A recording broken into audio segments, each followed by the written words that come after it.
So Cecil, thank you so much for participating in our Community of Practice channel here on YouTube. On behalf of SETSI, we thank you for your leadership today. Thank you for having me. So as always, we begin by acknowledging the original stewards of the various lands that we are on. We also acknowledge our ancestors. We acknowledge all those who toiled without compassion or compensation. We acknowledge all the elders and community stalwarts whose shoulders we stand on as we build, share, learn together for our collective liberation and sovereignty. So if you can please do us the honors by introducing yourself to our listeners and viewers and tell us about your amazing work. All right. So my name is Cecil Senna Nutakor. I founded Ecampus about a decade ago, and what the vision has always been is to fast track the path to prosperity for Africans using education as the catalyst. So we help learners learn smarter, become employable, and attain prosperity. And we do this through our technology that is able to measure, analyze, and predict your readiness for examinations, employment. We take you from high school, get you to pass your exams very quickly, take you through tertiary, whether nursing, midwifery, university, get you to prepare for the job market by doing your employability assessments, having an employability score. And then we connect you to our B2B community for internships. And then by the time you graduate, you would have a decent job. And this should happen before you turn 25. So that in the next 10 years that you work, at the time you're 35 years, you can afford a vacation, you can have a decent life, and then you can prosper. Today, it takes the average African 55 to sometimes 65 years old before they can even afford a vacation, before they can even afford an insurance. That's not cool. So we want to reverse that by 2 decades, so that by the time you're 25, you have a decent job. So by the time you're 35, you can afford a mortgage, you can insure your kitchenware, you can go on a vacation, like you can be prosperous. So that's the ultimate goal of Ecampus. And we're going to make it happen. Excellent. So, so, so important. So needed, to know that it's possible. Others are doing it. So why can't we and our family on the motherland do it as well? So congrats to you on this mission. Thank you. So tell us your personal mission and like what inspires you about the work that you do. So, personally, some 22 years ago, I failed my high school exams. So, I had to rewrite twice. So a total 3 times. And I failed. So I couldn't make it to university. And that was terrible because, each time you fail, you need to wait for a year to rewrite. So you just wasted 3 years of your life. So I'm like, okay, I'm looking for a tool that could help predict to some degree whether I would pass or fail the 4th attempt. I didn't get any tool, so I built one. And that's what the over 100,000 people rely on, so they don't end up like me 22 years ago. Wow. I've seen how failing a simple exams and not being able to continue a smooth education, I've seen how that left families devastated to date. I'm glad I was able to channel my anger into trying to find a solution to the problem. So, one great thing that happened around the time was when you finish school, you go for what we call computer classes. So once you're done high school, it was like a norm. Everybody just goes to computer classes. That's where we learn about what Microsoft Office Suite, we learned about CorelDRAW, networking, hardware. That 6-7 months education turns out to be the most valuable education I ever had. That's what made me who I am today. The 6 years of high school 6 years of primary school, all of that was reduced to somewhat 2-hour, 3-hour exam. And when I exam, they're back on me. How could you do that? Like, how can 7 years, 8 years of my education be reduced to just from 2-hour paper? That's how society works. But a 7-month training on how to use computers, how to build stuff, have led to we building the number one edtech platform in Ghana with over 100,000 users, with over 200 banks relying on us to function. So sometimes I say, well, I'm like, so what? How do we even define education? What are we doing to ourselves? How do you reduce somebody to a 3-hour paper? You know? So those are some of the things that when I wake up every day and I still see happening, then I'm like, no, man, we got more to do. So we try to help parents understand that it's not about the final exams. It's about the cumulative performance, cumulative strength and weakness, cumulative understanding of concept. That's what matters, not that final exam. Stop putting unnecessary pressure on your children to pass some final exam that you couldn't pass when you were their age. Please. Instead, let's try and understand them. Where are their strengths and weaknesses when it comes to the various topics and subjects, so that we can begin to draft or chart a path to prosperity for them where it doesn't feel like work. It doesn't feel like a chore. It feels more like nature for them. It feels like the second nature. They just want to do it because they're good at it. But if you're forcing them to just pass exams, then you're creating monsters who just trying to cheat their way through everything. So if you ask me, those are the things that keep me awake at night. And it gives me a reason to wake up and then get out there and do something. Wow. That's awesome. Like it's everything you're saying is so on point. Like it takes literally another generation to wake up and realize this because, it's a lot of outdated education, a lot of outdated protocols, even from the time of colonialism. You understand? So the fear of having to come out of that, not knowing what to do next, it took a whole nother generation because I'm sure you're a millennium, and so it took your generation as you at this age now to make such a impactful service for the next generation. You see how it goes? It's like Yeah. blossoming into a bigger and bigger fruit. Start small, but then you're like it's just blooming. So that's so beautiful. That's so beautiful. Thank you. So you're welcome. So on the other side now, any challenges or barriers, anything that you're coming across, like a big bump on the road? Of course, man, when you're up against the establishment, man, you should be ready for a lot of pushbacks. And I mean, I don't see the establishment as the demon or the devil or the bad person. I mean, they're just afraid of the unknown, and it's fine. I mean, you just need to show them what they can't see and find a way to have them see it. Then their attitude would change. I mean, so that's the number one problem. I mean, the number one challenge is getting the establishment to understand that it's not going to work the way they've been doing it. You know what I mean? It's a tough one. And when I say establishment, I mean, I'm not, don't get it too complicated. I mean, basic things that like letting your grandma understand that, look, I mean, people don't have to go to school anymore, but schools have to come to them. And she's like, are you crazy?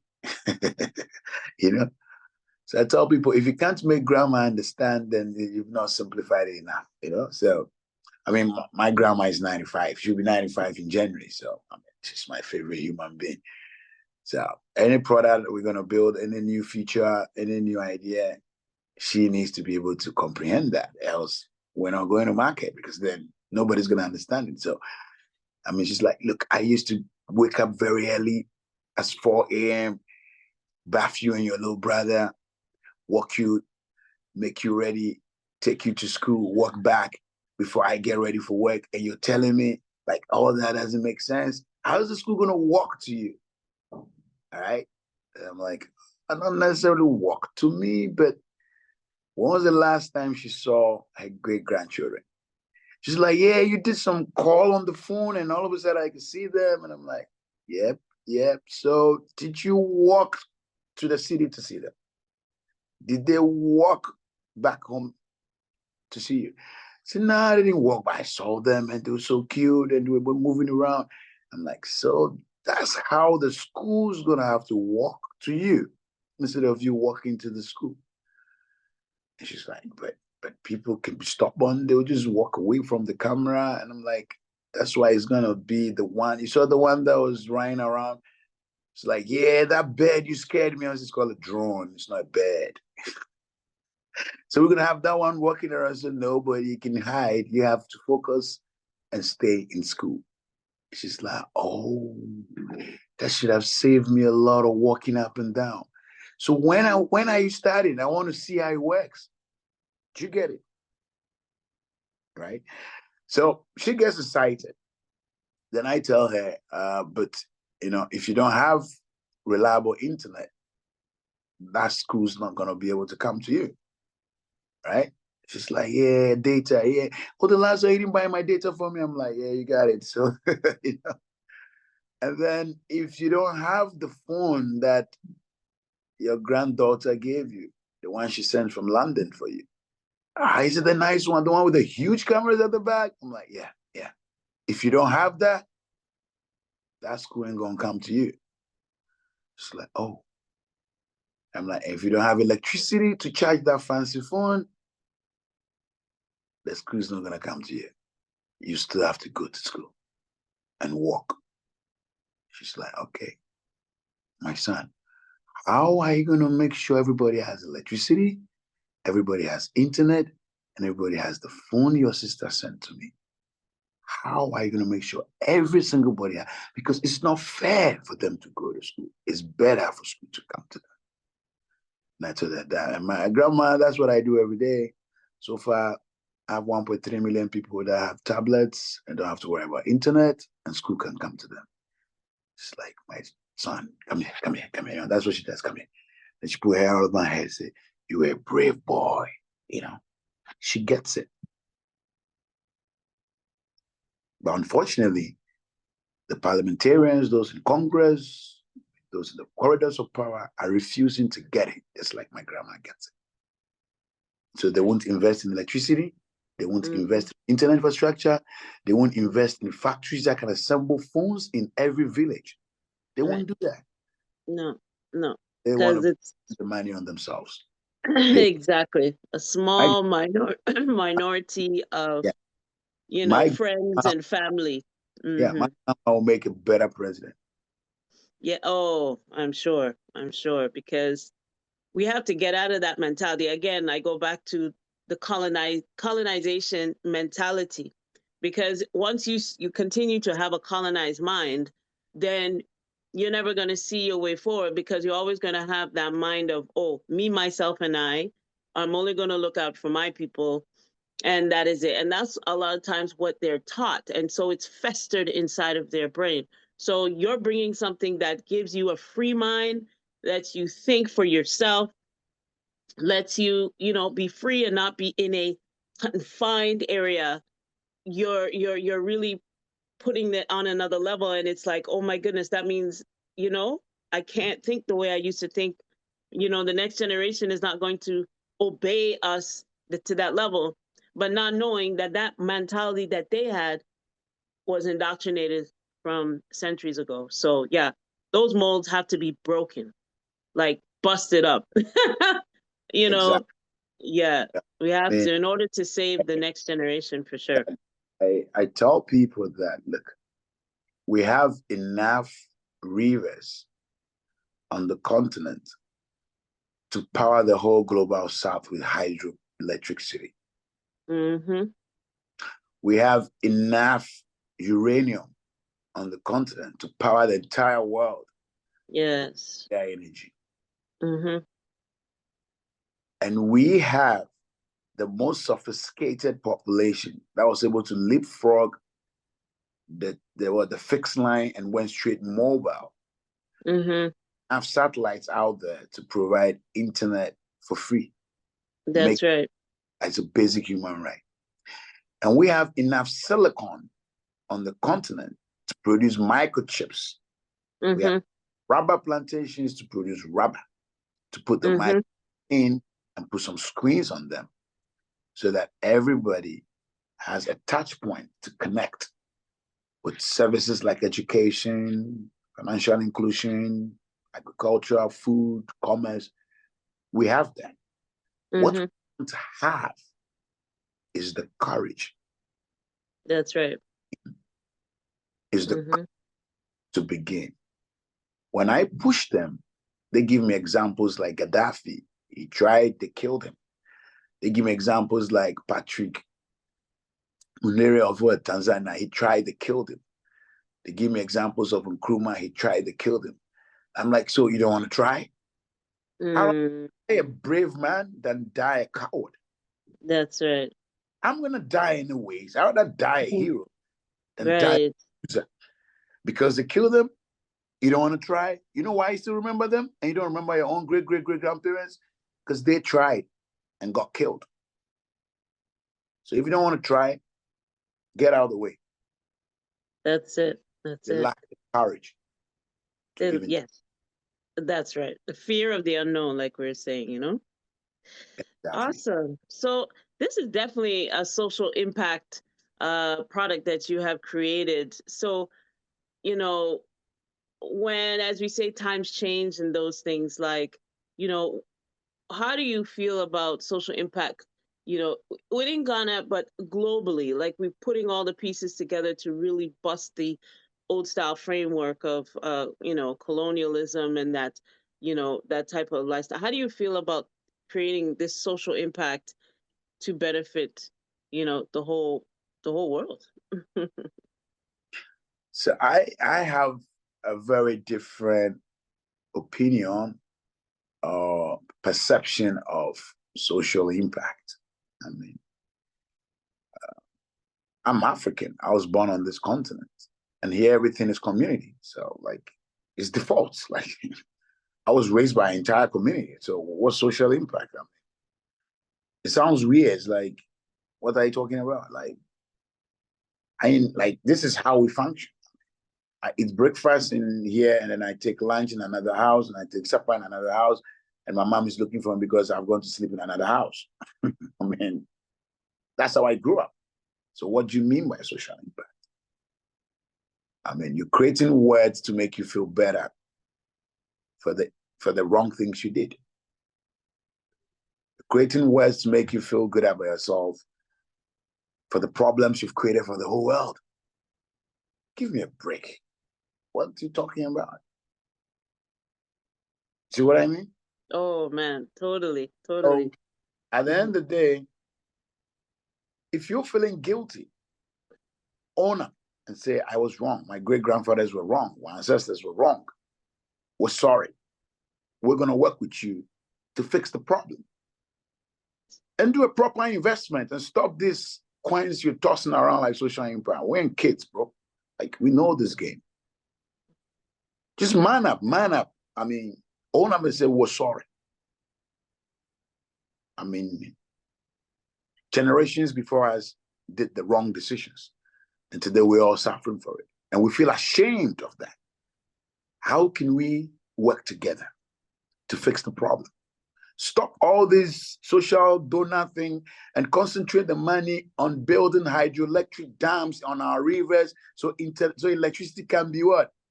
Accessible as the air we breathe. That's right. Stop this like painting school buildings and giving governments unnecessary money to misbehave, and focus on how we can expand our connectivity across the continent. Trick myself. Like, if you want impact, that's impact. Yes. What kind of society doesn't want an industry or doesn't want a factory so they can work? Then you rather come and put a borehole in the middle of a town and you say you're doing social impact. That's an insult to me. What do you mean? Like, I have rivers, my clean rivers. Come and put a couple of boreholes around my neighborhood and say social impact. Take pictures and put on social internet. Like, come on, man. You should be ashamed of yourself, man. That's it. You do real investment. Like, come in here, invest in the startups, help them scale across multiple countries or the continent. Then if you take a picture and put it on social media, I'm like, okay, yeah, you're right. I don't walk around putting boreholes and public toilets around and telling me you're doing social impact. I mean, that's a scam. What I want to see is impact unicorns. I want impact unicorns. Right? $1 billion worth in not a couple of thousand, 20,000 boreholes, public toilets and what? Painting markets. I mean, please. Don't use. Right. No, that is the hard truth that a lot of people globally need to hear, because these words definitely have been, I say, comfortable to use. So you hear it a lot in these social spaces and these spaces of work of let's say charity work. Let's just generalize and say charity work, or work that that helps. So these words are being pushed for sure, but when you're speaking about the motherland, it's being done. I'm from Jamaica, same thing, cut from the same cloth. It is a regular thing, family, the unit, the community, the taking of a village to raise a child. So it's nothing new to us, but this is something that now they have to frame it in certain words so that it kind of makes sense, and where they fit into all this. But you're 100% spot on. I love it. I love the passion. Thank you. So what are you currently working on now? What's your priorities right now? So we went through our rebranding. That was 2 days ago. So what you see here is our new logo. So we just rebranded, and the purpose of doing that was we've realized how sophisticated we've become, and the kind of markets and verticals we are able to touch seamlessly. We needed to communicate that. So we had to go through this rebrand stage. So we've become more like the building blocks to success. Because, over the past decade, it was fun to say, goodbye to a decade and then say, welcome a century, right? In the past decade, we've come to understand what the core challenge of creating a prosperous society looks like, all right? And it's systemic, right? It stares at you in the face, but you pretend you don't see it. And it's all wrapped up in education. The very thing that's supposed to liberate you is the very same thing that's what suppressing you. And it's a very complex mechanics. Because through our platform, we've seen people come into high school, see them go through university, and end up in the world of work. We've seen the critical turning points and milestones, and how simple things that we ignore could make or unmake an entire human being, an entire generation. So we wanted to communicate that. I'll give you, I have been through it personally, so I'm able to understand what these things are. And there's no quick fix. You need to do the hard work. So I'll put in perspective for our listeners. All right. So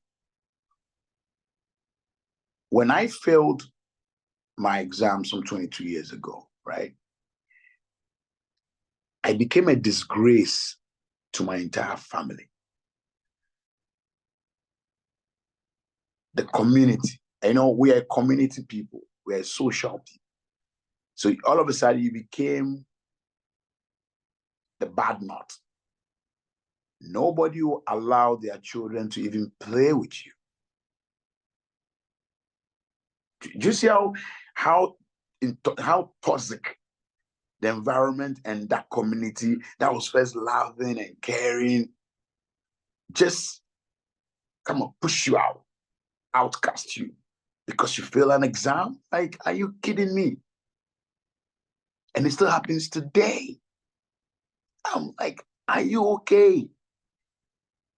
So if the child is not strong, they quelling, they resort to drugs, they become invisible in society, and they tend to crime. And then they tend to recruit others who can identify with them because they also failed. This beautiful thing called education, that was supposed to liberate me, has been used to manipulate me, to destroy me. That's the problem. You get it? It's deep. And until we start to fix that. So how did we fix that?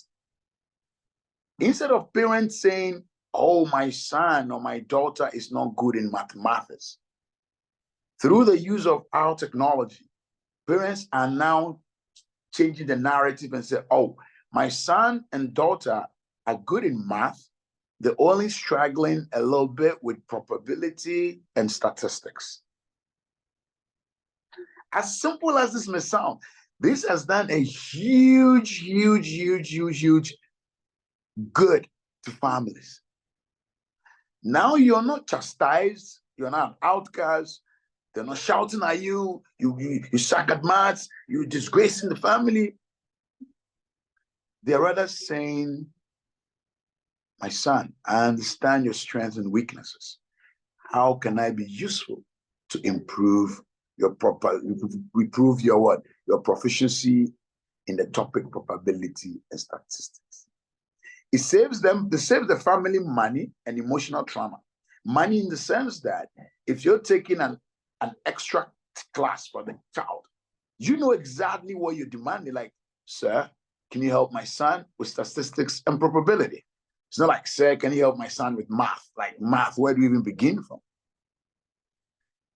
Just being able to show people on our platform what topics they are good in and what topics they're struggling in is saving families.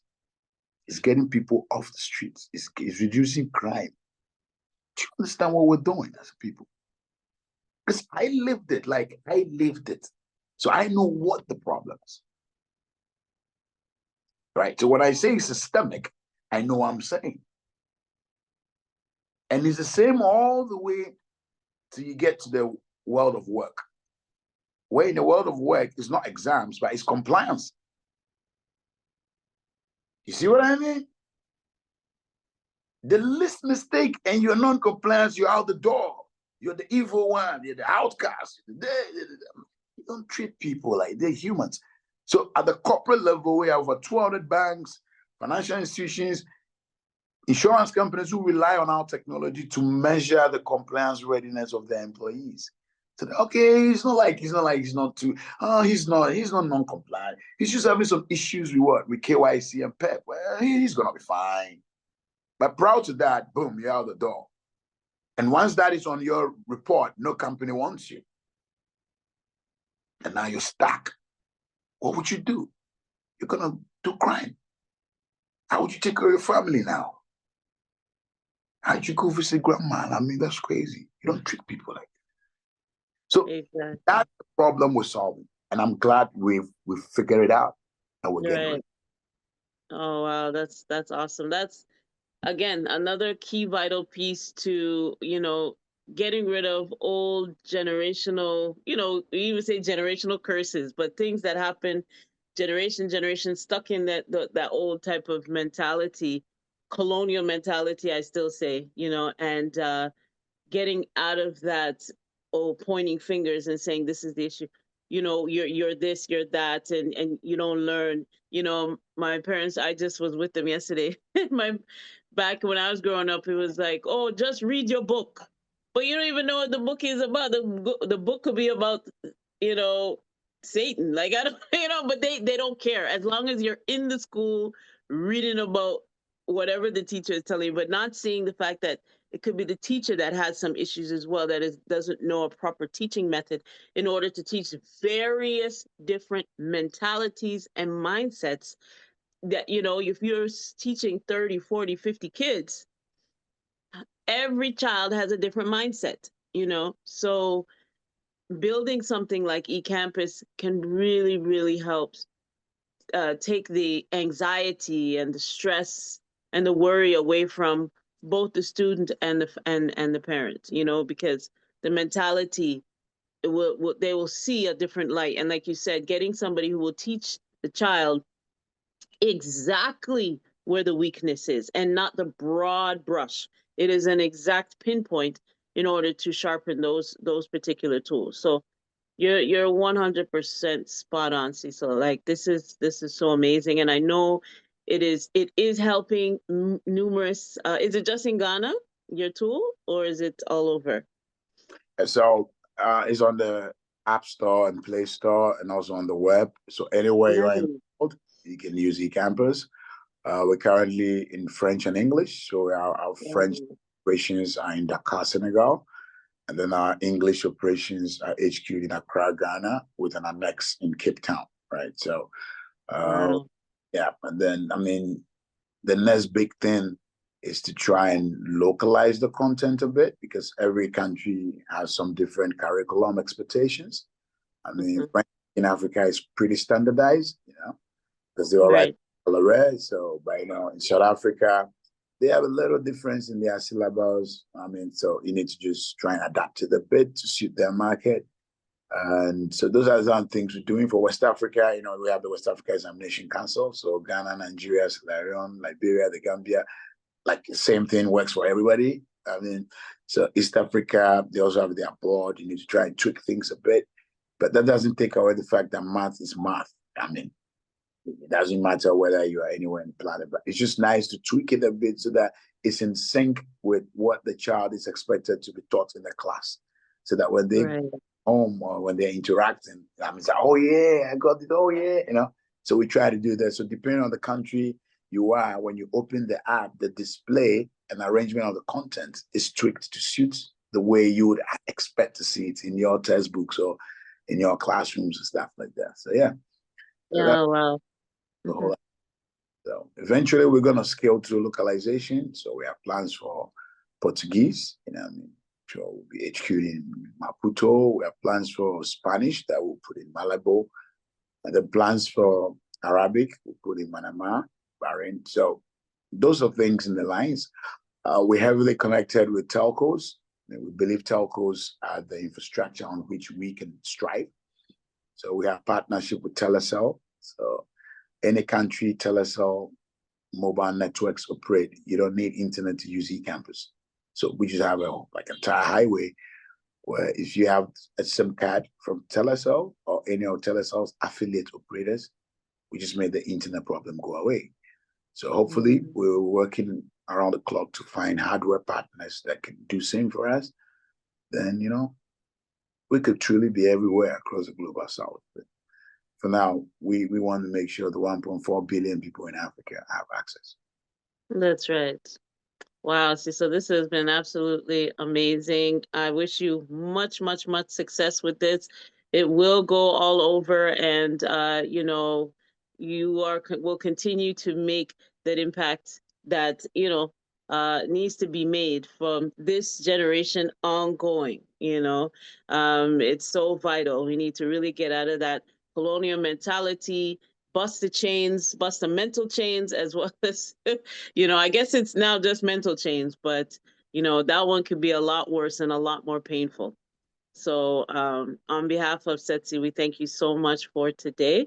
And you know what? Give me a very brief call to action. Like, if you were to, you're looking at people who they don't understand or they're still stuck in their way. Give a call to action for, for those people to, so you can continue to break the barriers of what you're facing. Fear not. Aim high. Work hard. Aim to be an impact unicorn as an individual, right? Because you can be. That's it. That's it. Thank you so much, Cecil. Thank you. So we will close the way that we began by acknowledging the original stewards of the various lands that we are on. We also acknowledge our ancestors. We acknowledge all those who toiled without compassion or compensation. We acknowledge all the elders and community stalwarts whose shoulders we stand on as we build, share, learn together for our collective liberation and sovereignty. So once again, Cecil, we'll be in touch. We have your number. So yes, we'll definitely be collaborating more. Okay. Thank you so much. Thank you for the opportunity. Bye. Okay, dear. Bye-bye.